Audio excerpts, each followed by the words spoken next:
I just had twins. A $12,000 would be great for a gift. Sherry said this in a triumphant voice. I responded to Sherry merrily. Okay. I'm going with my husband, the real estate mogul who has $500 million. What? Sherry's bewildered voice came through the phone.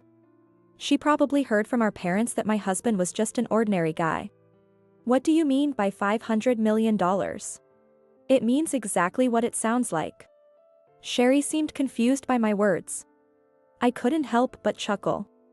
Then Sherry snapped and retorted. That can't be true, that just can't.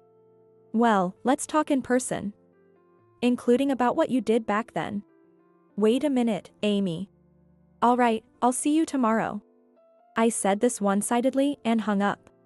Sherry called me several times, but I ignored them all. I can't wait for tomorrow. I laughed loudly, imagining Sherry's regretful face. My name is Amy. I'm a 38-year-old housewife.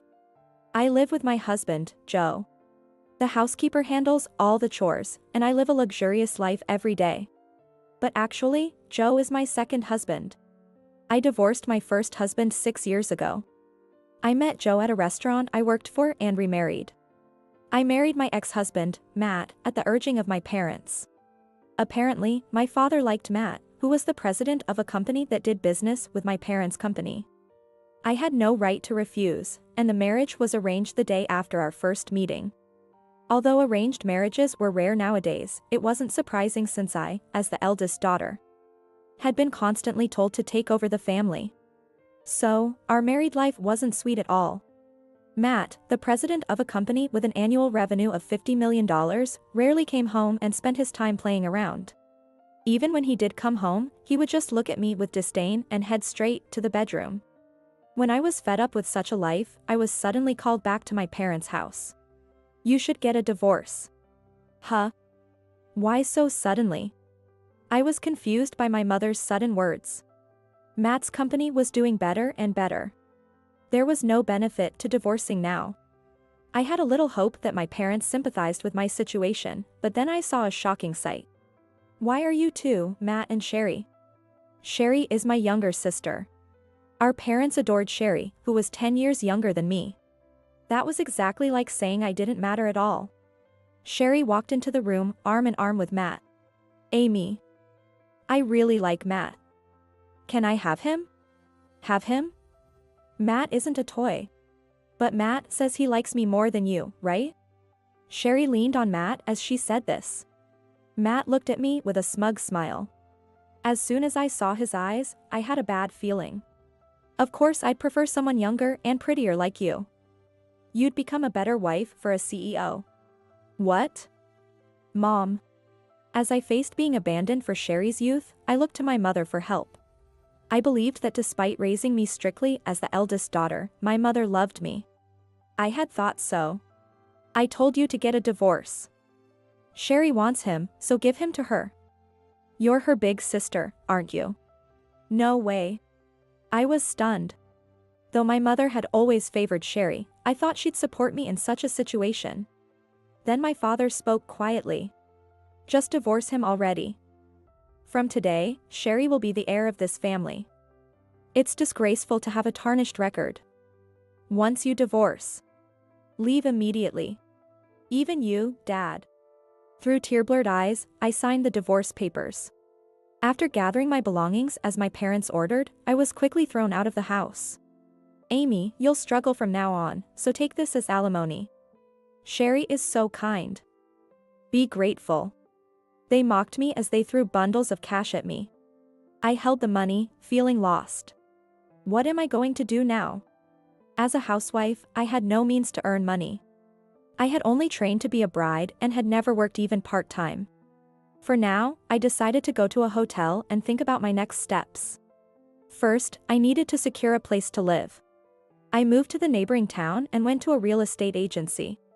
Thanks to my savings, I could easily rent a place for one person. I refused to use the alimony thrown at me by those two. I resolved to get my revenge someday. After settling into my one-bedroom apartment, my next step was to find a job. However, I struggled to find one. Then, I received a call from Sherry. Amy, didn't you know? Matt has influence over this entire area. You won't get hired anywhere around here. No way. I was devastated. As Sherry said, I couldn't find a job. Without work, my savings would eventually run out. I decided to move to a distant town. The new place was a peaceful town with a pleasant sea breeze. I got a job at a small restaurant where I could live and work. Hey, get me a beer. Right away. I'd like some chicken over here. Certainly. Even though I was new and inexperienced, the customers were all very kind to me. Gradually, I got better at my job, and eventually, people started calling me the mascot girl. Your smile gives me the strength to keep going, Amy. Amy, do you have any plans about marriage? Oh, I don't. That's such a waste. Right? Being young, I was often encouraged to remarry, and each time, I would avoid the topic. I couldn't bear the thought of marrying another man like Matt. Amy, can I get a beer? Joe. Sure thing, coming right up. While everyone else was pushing me to remarry, Joe, a regular, never teased me about it. I enjoyed our conversations so much that I started looking forward to his visits. Joe asked me out on a date 3 years after I moved to the town. How about we go to the beach? Huh? I mean, it's right there. Joe is usually calm, but is now fumbling with his words, and that made me chuckle. I didn't mind at all. I decided to accept his invitation.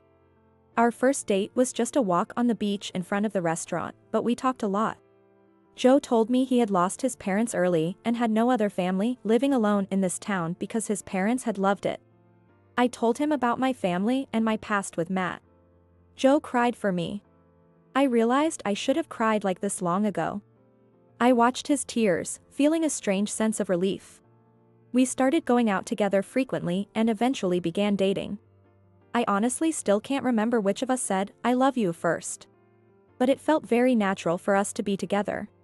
A year later, Joe proposed to me. I want to be buried next to you. Is that a proposal? That's what I mean. I smiled warmly at his uncertain proposal and accepted. We got married. Although I had no intention of telling my parents or sister, Joe insisted we should at least inform my parents. So I contacted them for the first time in 4 years and went back to my family home. Oh, you're alive. Remarried? Do as you please, but don't expect any support from us. If you're marrying such a shabby man, never come home again. Hearing this in front of Joe made me furious. Joe might not be into luxury, but he was wearing a high-end suit today. I didn't want any further relations with parents who could say such things. I was about to speak out in anger.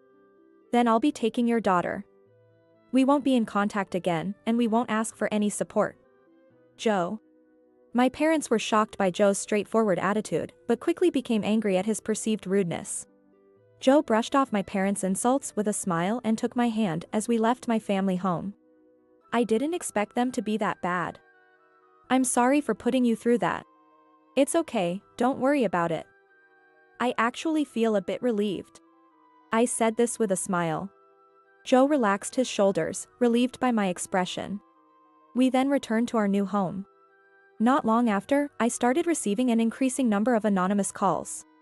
I ignored all of them and consulted Joe. Let's ignore them. But it's creepy, so let's change your number tomorrow. Yeah, thank you. I was very grateful for Joe's prompt response. The next morning, Joe made time for us to go change my phone number. The anonymous calls stopped immediately. I felt relieved. However, after a while, I started getting repeated calls from unknown numbers. Hello? When I answered, the caller would just hang up without saying anything. Feeling uneasy, I consulted Joe again. He advised me to ignore calls from unknown numbers, so I did. Eventually, the calls stopped, and I forgot about it. Then one day, I got a call from my parents' house. I realized I had forgotten to delete their number from my contacts and reluctantly answered. To my surprise, it wasn't my mother, but Sherry. Hello, Amy? Doing well?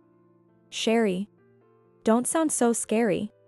Considering she's the one I never wanted to talk to again, it was no wonder my voice sounded harsh. I decided to address the first question that came to mind.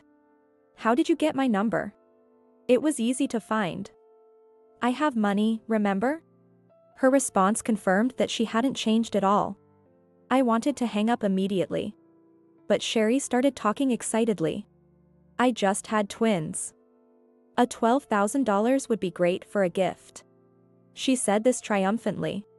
I responded to Sherry merrily. Okay. I'll come with my husband, the real estate mogul worth $500 million. What? Sherry's bewildered voice came through the phone. She probably heard from our parents that my husband was just an ordinary guy. What do you mean by $500 million? It means exactly what it sounds like. Sherry seemed confused by my words. I couldn't help but chuckle. Then Sherry snapped and retorted. That can't be true, that just can't. Well, let's talk in person. Including about what you did back then. Wait a minute, Amy. All right, I'll see you tomorrow. I said this one-sidedly and hung up. Sherry called repeatedly, but I ignored every call. I'm looking forward to tomorrow. I waited for Joe to come home and explained the situation to him. Joe smiled and made a suggestion. I'll go in my usual clothes. I nodded in agreement. So, both of us dressed in our regular clothes and headed to my parents' house. We're home. Oh, you're back. Do you bring your husband? Wait, what? Sherry rushed out to the entrance with a smile, but she was shocked by our outfits. It was no wonder, we were wearing plain, no-brand clothes we bought from a discount store. Our t-shirts and pants cost around $20 each. What are those shabby clothes? Isn't your husband a real estate mogul? I responded with a smile. Sherry interpreted this on her own and gave me a condescending look. So it was a lie after all. You can't hide it no matter how much you try to pretend. Oh, it's not a lie. I pointed to the screen on my phone. It showed Joe's name and photo. Sherry stared at it intently and then screamed. Anderson, the CEO of that major real estate group? No way. It's not a lie. Sherry glared at me resentfully. Then she pointed at our clothes and started to berate us. If that's true, then why are you wearing such shabby clothes? I gave her a mocking smile. We dressed to match the economic situation of this household. What? Are you saying our family is falling apart? No, I just thought this level of courtesy would be appropriate. Both Joe and I usually wear formal attire when visiting someone's home. We have never committed the faux pas of showing up in t-shirts and jeans. But this time, we deliberately chose these clothes. There were two reasons for this. First, to make Sherry misunderstand and take her down a peg. Because I could see the frustrated look on her face, this plan is a success.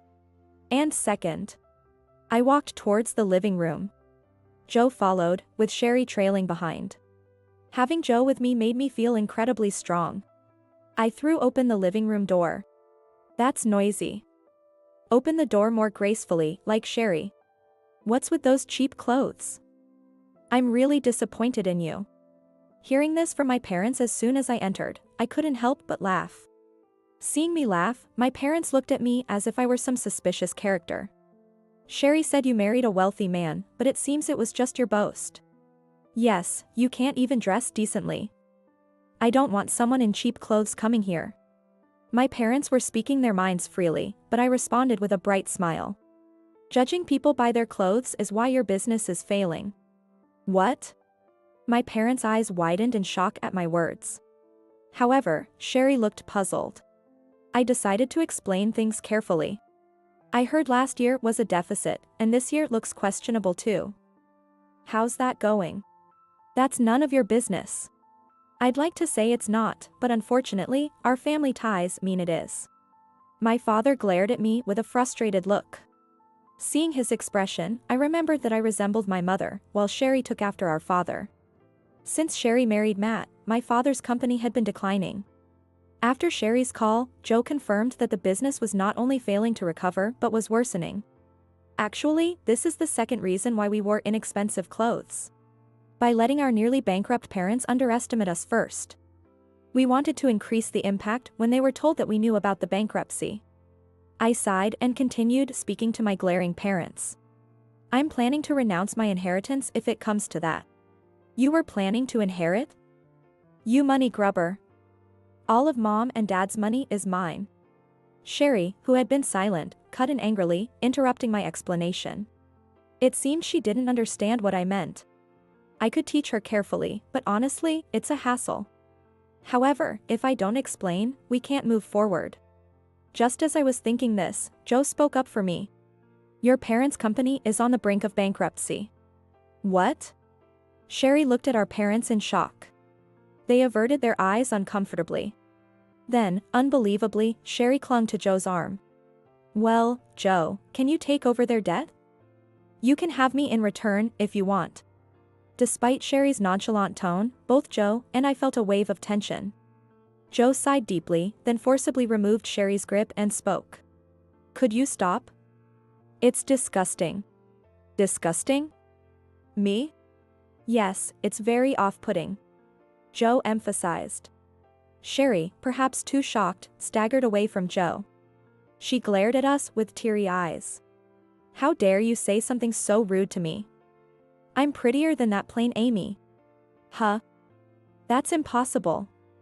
Amy has a better figure, clearer skin, and is not only beautiful on the outside but also has a pure heart.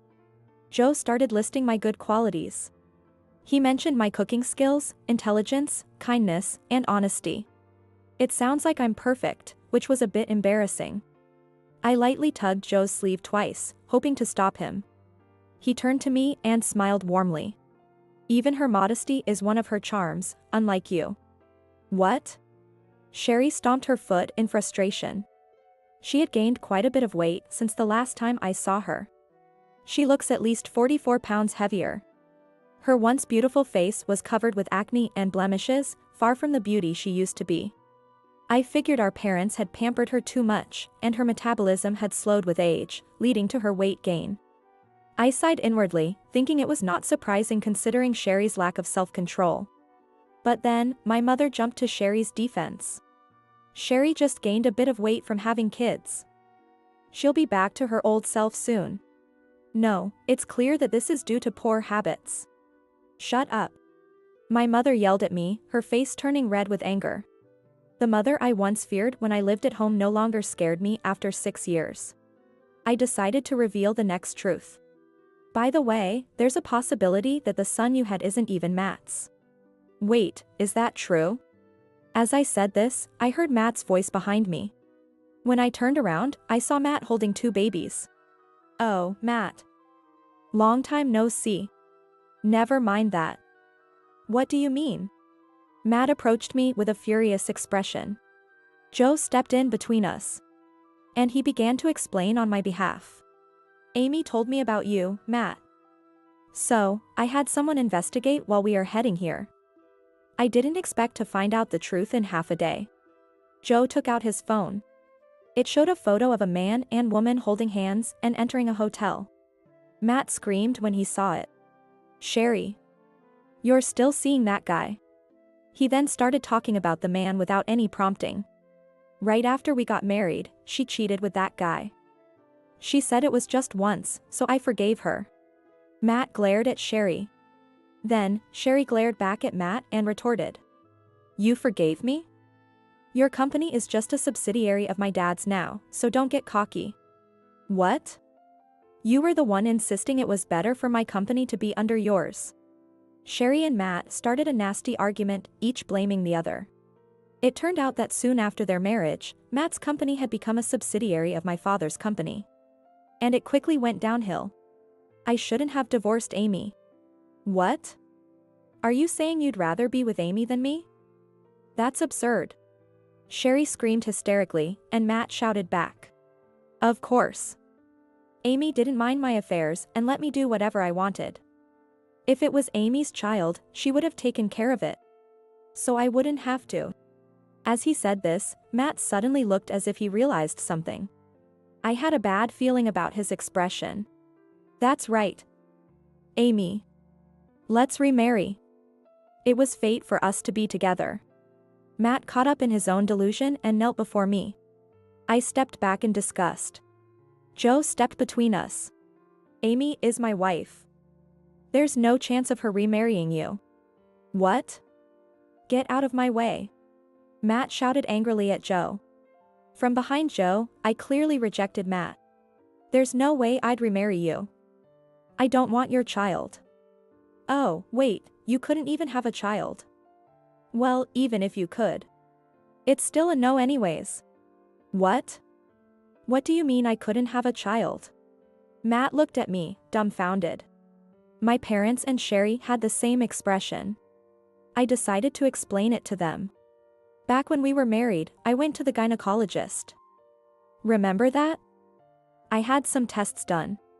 Oh, I vaguely remember you dragging me to the gynecologist, but that was because of you. It seemed Matt was desperate to believe it was my fault, insisting repeatedly that his body was healthy. I decided to confront Matt with the truth I had held onto for 6 years.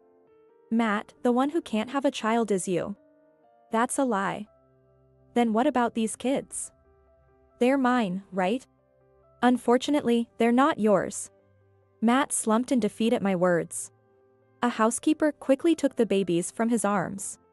Behind him, Sherry stood with her mouth agape. So, Sherry, it seems the children aren't Matt's after all.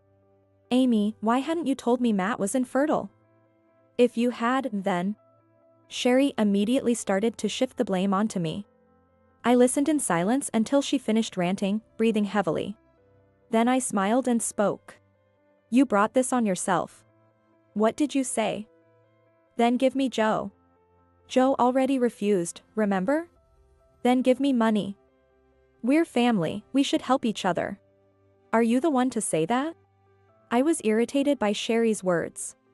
In my times of need, my family had never been there for me. I had only memories of being treated coldly during my struggles. I'm not part of your family anymore. Of course you are. Come on, Amy, don't be like that.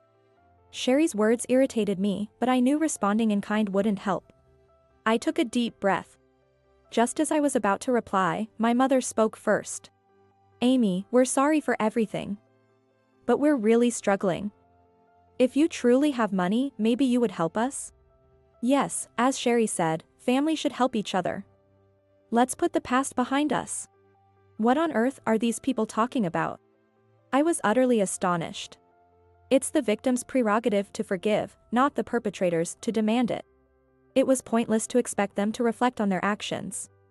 Letting go of the last bit of sentiment I had for my family, I gave them a cold stare. Noticing my look, they flinched but quickly put on ingratiating smiles. We apologize for everything. Please? Yes, we're apologizing, so you should compromise a bit.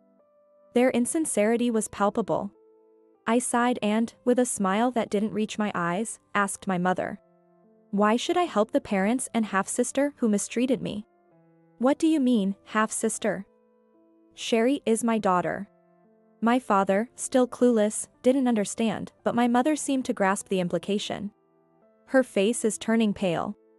I don't know what you're talking about. You can pretend all you want, but I saw you cheating, Mom. Yes, I had seen my mother with another man when I lived at home. It was shortly after my marriage. My father and Matt were on business trips, and Sherry was on a trip with friends. It was just my mother and me at home. When I returned home from grocery shopping asked by my mother, I found an unknown car parked in front of my house. Thinking we had a guest, I went to the living room but found no one there. Then I heard voices from the bedroom. I wanted to cover my ears.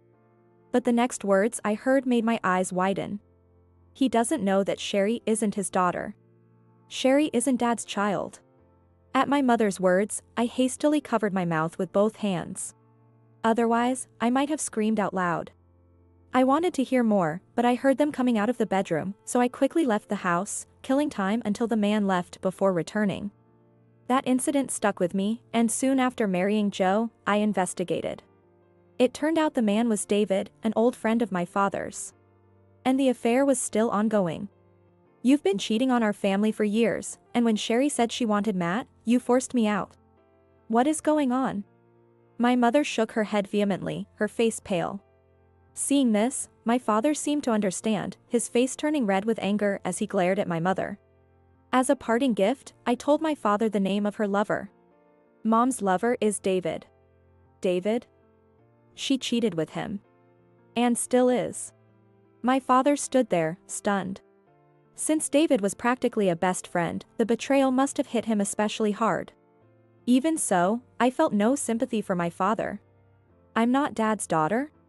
Sherry looked as shocked as anyone, and no one was attacking me. Are we done here? I've decided to renounce my inheritance, so do whatever you want.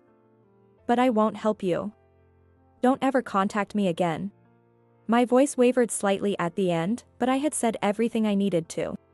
It was time to leave. I gave Joe a look, signaling that we should go. Just before leaving the room, I turned and took an envelope out of my bag. Oh, and this is the alimony you threw at me. I haven't used it, so it's the same amount as back then. Consider it a baby gift. Though it's a bit more than you wanted. Think of it as severance pay. I placed the envelope in front of Sherry. She was too shocked to move. Leaving the four of them behind, we walked out of the house. Later, I heard that my parents didn't divorce, but their relationship became cold. My mother was strictly restricted in her movements, and her relationship with David was forcibly ended. My father stepped down from the post of president, tried to live on his pension, but due to his lifelong spending habits, he couldn't manage and had to sell the house. When I visited the area the other day, I saw that the house had been demolished, and I felt a sense of relief. They now live in a rental apartment and have to work to pay the rent. My mother, who had never worked before, couldn't keep working at one place and was constantly changing jobs. My sister and her husband divorced. Sherry took the children. However, I heard that Sherry, who had never worked, couldn't support 2 children and ended up moving in with her lover. However, her lover was married, leading to another major conflict. Though I could have sympathized with her as she was my half-sister, given her past behavior, I couldn't help but feel it was what she deserved. As for Matt, after the divorce, he tried to rebuild his company, but his bad reputation led him to losing many business partners. After leaving the parent company, his stock plummeted, and his business couldn't survive. His company eventually went bankrupt. Trying to use a dating app without money, he fell victim to a marriage scam and lost the alimony he got from Sherry. He also got into debt with shady lenders and now works in construction to pay it off. Joe told me that Matt had called him begging for money, but Joe refused, saying he had nothing to do with Matt. Apparently, Matt was still asking Joe to divorce me until the end, so he didn't deserve any sympathy. As for me, I recently found out that I'm expecting our first child. Joe was overjoyed when he heard the news and has already started designing a child-friendly house. He's even begun screening babysitters, which makes me laugh at how excited he is. By the way, we're having a boy. I have cut ties with my family, and Joe doesn't have family anymore. However, the people in the town are very kind and have already offered to help in many ways. Joe and I talk every night about how lucky our son is to be born into such a supportive community. Amy. How are you feeling today? I'm feeling pretty good today. That's great. I hope you have a healthy baby. Thanks so much. Everyone greets us warmly when we go for a walk. I am so happy about it that I truly feel coming to this town was the right decision. Amy. I couldn't decide between blue and green for the baby's bedding, so I bought both. You're getting ahead. As I scold Joe, who brings something new home every day, I'm knitting baby socks. I plan to finish them a week before the due date. Oh, he kicked. Really? Daddy's here. Joe responded to my words by putting his ear to my belly and talking to our baby. Right then, the baby kicked again. He responded. He loves his daddy. And daddy loves you so much, too. Joe, you're so silly. Despite feeling a bit exasperated, I can't help but find Joe adorable. Basking in this happiness, I resumed knitting the baby socks.